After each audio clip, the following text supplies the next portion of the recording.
Hi guys, welcome back to my channel. So this video is related to financing formulas and this being last video of formula series.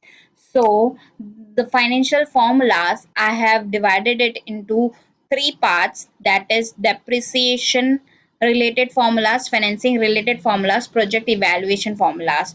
So in total there are 16 formula we are going to see. So let's move to the formulas. First being depreciation. So in depreciation, I have tried to cover three formulas. That is three types of depreciation methods: SLM, WDV, and sum of years digit.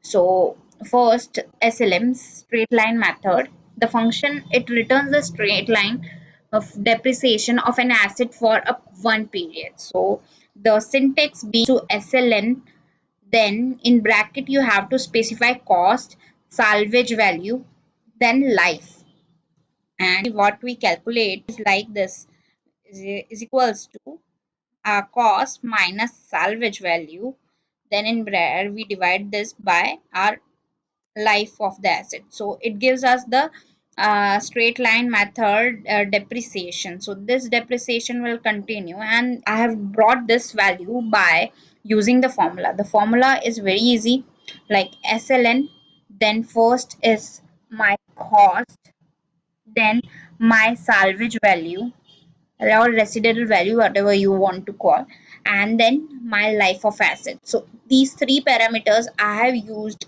in this formula, and then by this I have got the SLM straight line method depreciation for this. And then this is the chart which I have just jotted down as a beginning value and at the end of the value, and just you can see the salvage value at the end of the year 15 is 1 lakh. So this is SLM formula, which is very easy. Second is WDV. Turns the depreciation of an asset for a specified period using fixed declining balance method. So here the syntax is like this, is equals to DB, then in brackets cost, salvage value, then life, then period, like one first year, second year, is equals to DB, then cost, salvage value, I have specified this, life of asset, then year 1. So here this figure will go on changing. I have calculated it by reducing, and this here being my block. So generally how we calculate WDV is like we have a depreciation rate given. So by that we just apply the rate over the this cost first year, then we separate that depreciation from this, and then from second year onwards we get the WDV, that is written down value of first year. Then on that first year WDV we again apply the rate of depreciation, and then so on. So here as the rate is not given, so just for we can get the rate like this. This is so 1 divided by life of asset. So this will give me the rate of depreciation. Now this rate I'll apply on for the first year on attendance. Just let me do it for you. So for first year, like this, here this this is my beginning, then I apply the rate of depreciation over here. Then for the second year it goes like this. First will minus, one second, in bracket we will minus first year cost, then depreciation, then we will multiply this by this value and we will freeze this. So I'll just drag down this formula. So we will get the WDV third one, sum of years digit method. So this returns the sum of years digit depreciation of an asset for a specified period. So the formula section of the syntax for this formula goes like this, is equals to SYD in bracket cost, salvage value, life and period. SYD, then my cost, then my salvage value, then life and the period first. And here also in like WDV, I'm going to change the period as per 1, 2, 3, 4 and up to 15 years. So this is you by the formula is equals to cost minus salvage value into 15. Then we just do the sum of 15 years. Like here, all the cumulative of this is 120 all years. So sum of all years. So here for the first year, I'll just multiply it with 15, then divided by 120. 120 will be constant denominator, and for like I'll just change into 14. Then so you can see the first year and second year depreciation. So this will reduce your time. These formulas are for depreciation and they are very useful. These are the three most used depreciation method formulas. Now moving to next one is financial related formulas. So in this first formula which we are going to cover is present value. This function returns the present value of an investment, the total amount that a series of future payment is worth now. So the syntax for this is very simple, is equals to PV rate, total number of payment periods, then payment, periodic payment which we are going to make, then future either it's like you can use future value or type. These are optional. So 01 is at the end of the payment is made at the end of the period, or if you select one, that means payment and made in the starting of the month. So first, here I have applied this formula. So basically, is equal to PV. Then I have taken first is rate. That's first rate. Then I have divided this with the number of months. So monthly, we are compounding monthly. So I have divided by 12 months. Then I have just specified the total number of payment period. That is how I have done is 12 months and 10 years payment is there. So 120 months in total. Then my monthly periodic payment is this. So I have just specified this and I skipped here future value and just directly wrote 0. So 0 signifies the payment is made at the end of the month. So here if you see, then this will be the present value, and here I have used future value as the options. Here is equals to PV, then rate of interest divided by compounding period, that's 12. Then I have selected 120, the end number and payment period, number of payment periods. Then I've just taken 0, and after that I've wrote J7. That is my future value, which will approximately give me 4,98,699.41. So this second is future value. Returns the future value of investment based on periodic and constant payment and a constant interest rate. So here the requirements, the basic requirements are same.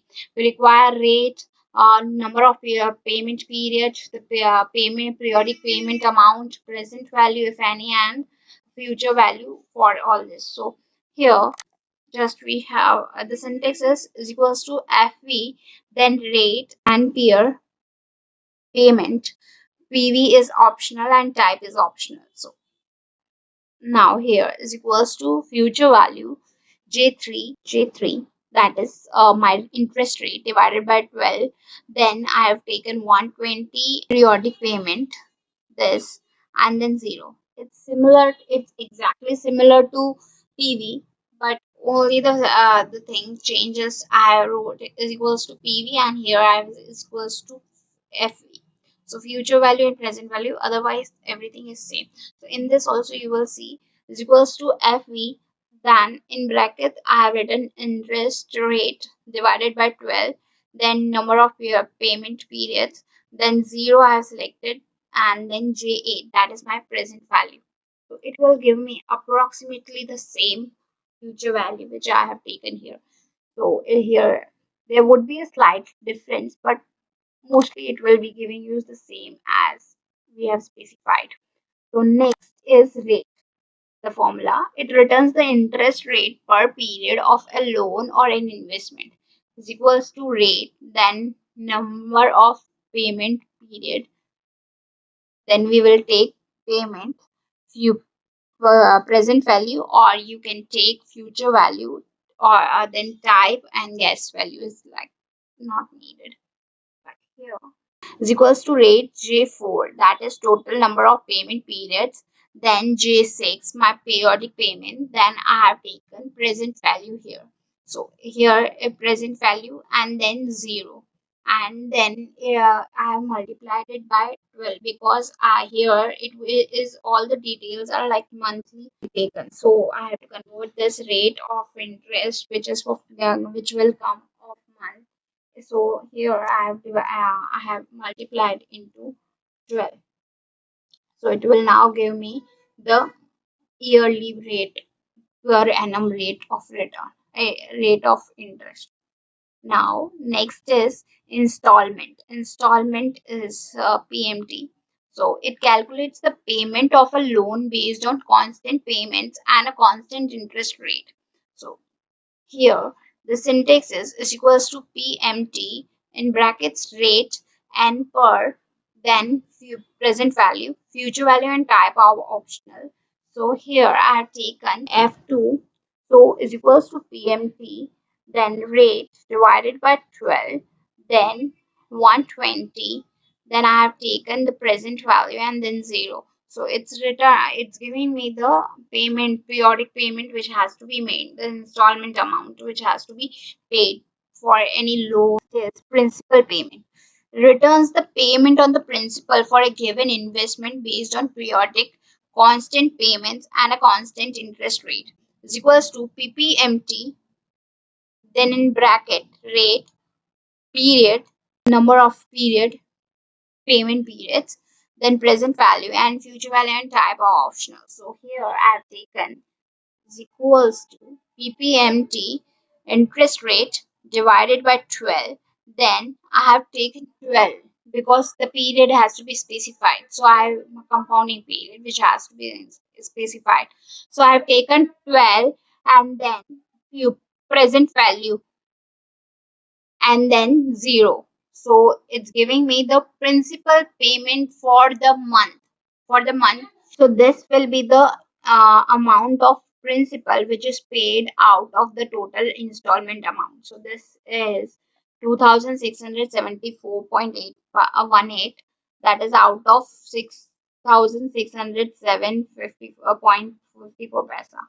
So now the next formula is also related to that, interest payment. Now it will show return the interest payment for a given period of an investment based on a periodic constant payments and constant interest rate.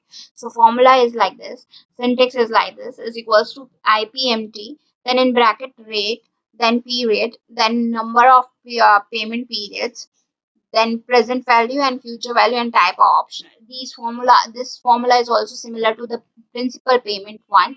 Only the thing which is more changed is the there is that principal amount and it will give interest amount. So here the formula just 2F2 then is equals to IPMT, then J3 that signifies our interest rate divided by number of period, compounding periods, that's 12, then I have to specify period, then that's 12, compounding period, that's 12, then total number of payment period is 120, then my present value and 0.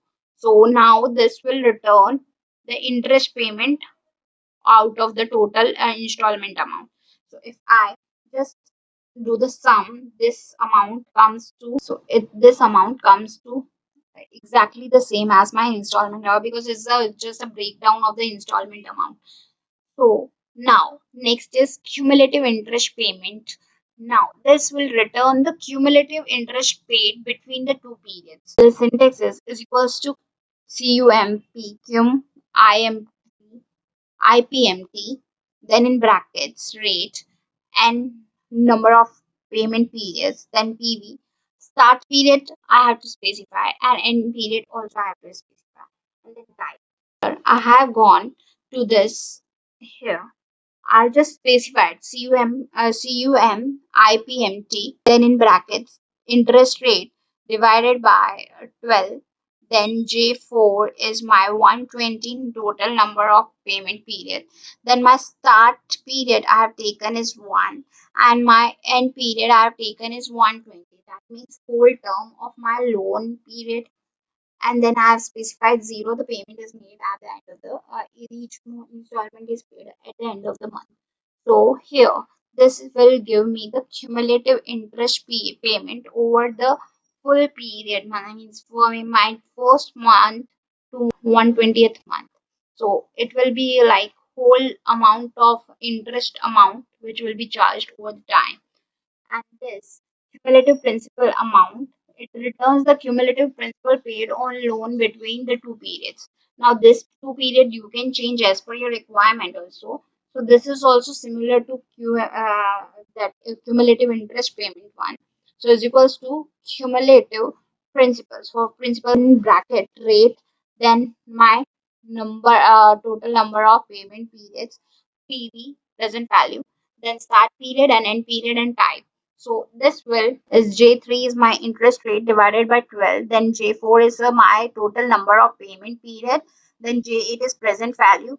Then 1 is my start period. Then 120 is my end period. So total term of the loan, and 0 is my type. So this will give me 5 lakhs. So which was our present value.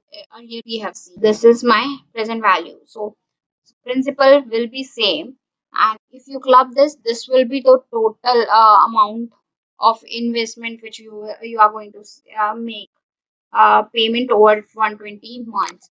So I'll just do here into 120 months, so you can see the sum. This is exactly the same, so you will be getting the same amount here. So these are mostly the financing related formulas, which we are moving to project evaluation formulas. Now project evaluation formulas, we have studied NPV, uh, then IRR, IRR.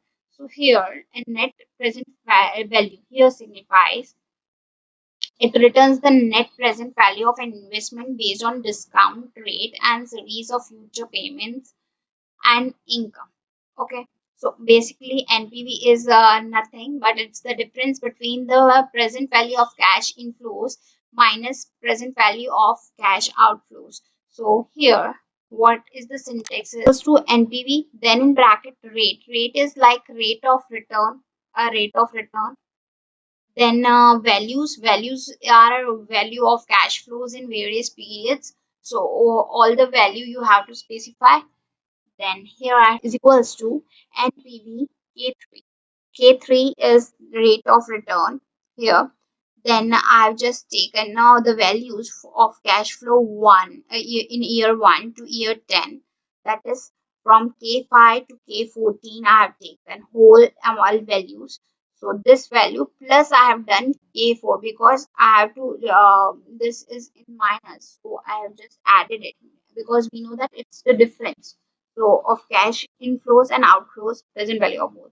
So here I've done, and the NPV is come 3,98,042 rupees. Okay, now X NPV. So X is it returns the net present value for a schedule of cash flows. So with syntax first, it's equals to NPV, then rate, values, and dates. Dates have taken all the yearly dates also, and in within the year dates, just to show you different changes.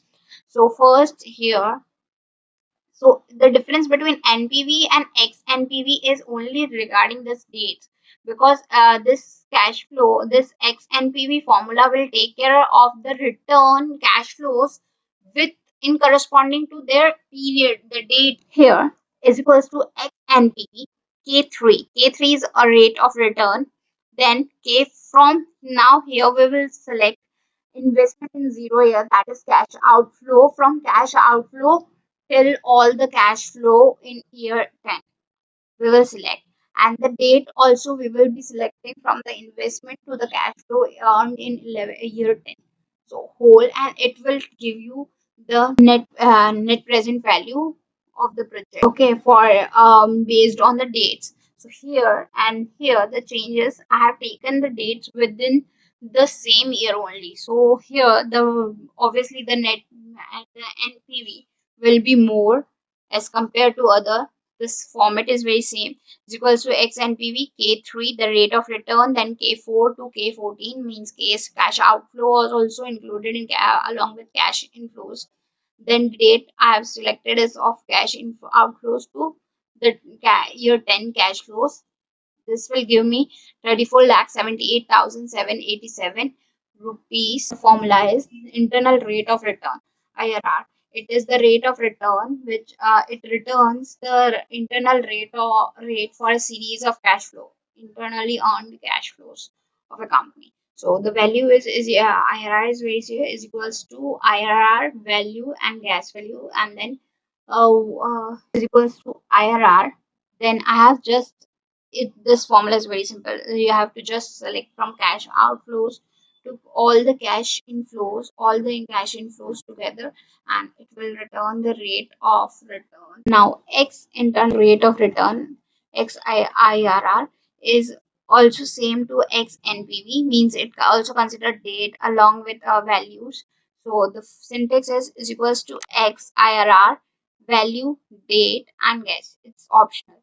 So here we go.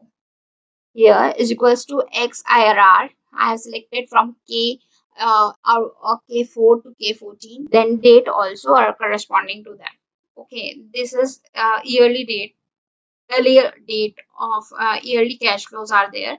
So this rate is 11.81%, whereas this is within that year only. So the rate of return earned is more, is equals to X IRR, then cash outflow to all the cash inflows, then the state of within the year I have taken. So the rate of return, internal rate of return is much more, that is 407.54%. Now modified internal rate of return, it returns the internal rate of return for a series of periodic cash flows consisting both cost of investment and interest on reinvestment. Syntax is equals to MIRR in brackets value. Then here my finance rate. What is the financing rate? Which loan at or some and the rate at which I'm in reinvesting is equals to MIRR, then K4 to K14 all cash flows, inflows plus outflows, then K16 that is my finance cost, K3 is my rate of return, reinvestment rate. So this rate is 10.85%. So here the difference is, here we have considered both cost of investment as well as interest on reinvestment of cost in MIRR, whereas in IRR only in the values. And here we are done with all the formulas of Excel, mostly used formulas of Excel. There are many more formulas, and if you like to have other formulas also covered, then you can ask me in the comment box for the same, and I'll try to come with that video on that formula also. So the series is over, but I will be coming with short formula videos or some conceptual videos. So stay tuned for watching more videos. Stay motivated, stay firm, and stay healthy. Thank you for watching.